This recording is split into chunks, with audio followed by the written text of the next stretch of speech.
नमस्कार आपण समस्ती को ओडिशा पाणीपाग चैनल रे स्वागत। बंगोपसागर धीरे धीरे सक्रिय होउची पछक पछ दुईटी लघुचाप आसीबार संभावना रहउची जार प्रभाव रे 8-10 दिन पर्यंत राज्यर अधिकांश जिले में वर्षा संभावना रहउची। वर्षा सांकु बिजुली घड़घड़ी एवं पवन हेबार संभावना रहउची। राज्यर समस्त जिले में वर्षार प्रभाव पड़ियो। वर्तमान समय राज्य में वर्षार प्रभाव कम रही किंतु आगक जो दुईटी लघुचाप आसुची तार प्रभाव रे राज्य में वर्षा एवं पवन प्रभाव बढ़िबो।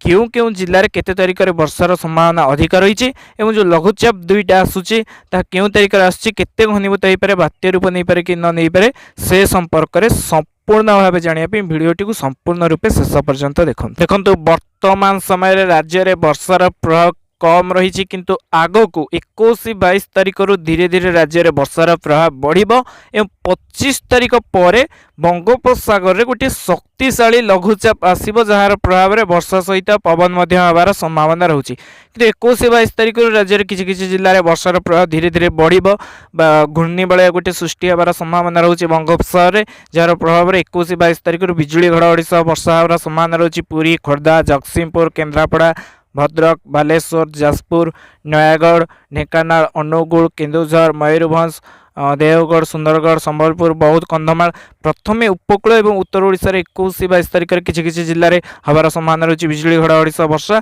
तापर धीरे धीरे 23-24 तारिख बेलू वर्षार प्रभाव सहित विस्तृति बढ़िबार संभावना रही। प्रबल वर्षा हबार संभावना रही जो उपकूल उत्तर ओडिशा किछि किछि जिल्ला रे प्रबल वर्षार संभावना रही 23-24 तारिख बेलू। 21-22 तारिख बेलू किछि किछि आरंभ हो 23-24-25 तारिख बेलू राज्य में वर्षार प्रभाव बढ़िबा सहित विस्तृति बढ़िबार संभावना रही और अधिकांश जिले में प्रबल वर्षार संभावना रही। राज्यर समस्त जिले में वर्षा हेब। राज्यर समस्त जिले में वर्षार प्रभाव बढ़िबो किंतु 25 तारिख पर आउ गोटे घूर्णिबलय सृष्टि हे। बंगोपसागर बहुत सक्रिय हो पछु पछ जेहेतु घूर्णिबलय सृष्टि हे। 25 तारिख पर जो घूर्णिबलयटी सृष्टि हे वर्तमान जहाँ अधिकांश मॉडल मानकर आकलन अनुसार पश्चिम प्रशांत महासागर गोटे बात्यार अवशिष्टांश आसी घूर्णिबलय सह मिसिबार संभावना रही जहाँकि घूर्णिबलय को अधिक शक्तिशाली कराइब। 27-28 तारिख बेलू बंगोपसागर गोटे बड़ लघुचाप सृष्टि हो पारे अर्थात अवपात किंबा गभीर अवपात सृष्टि होबार संभावना रही जार प्रभाव में 25 तारिख पर 4-5 दिन पर्यंत राज्यर अधिकांश जिले में वर्षा हबार संभावना रही। वर्षा सहित किछि जिले में पवन बही पारे जेहेतु लघुचाप टिके अधिक घनीभूत हम अवपात और गभीर अवपात रूप नेब उपकूल ओडिशा रे मध्य प्रभाव रहिबो। किंतु वर्तमान समय जो 25-26 तारिख बेलू जो लघुचापटी सृष्टि हे शक्तिशाली लघुचापटी ता क्यों दिग को गति करिबो ता वर्तमान समय रे स्पष्ट आकलन करा जायनि किंतु 25 तारिख पर बंगोपसागर रे गोटे शक्तिशाली लघुचाप आसीबो।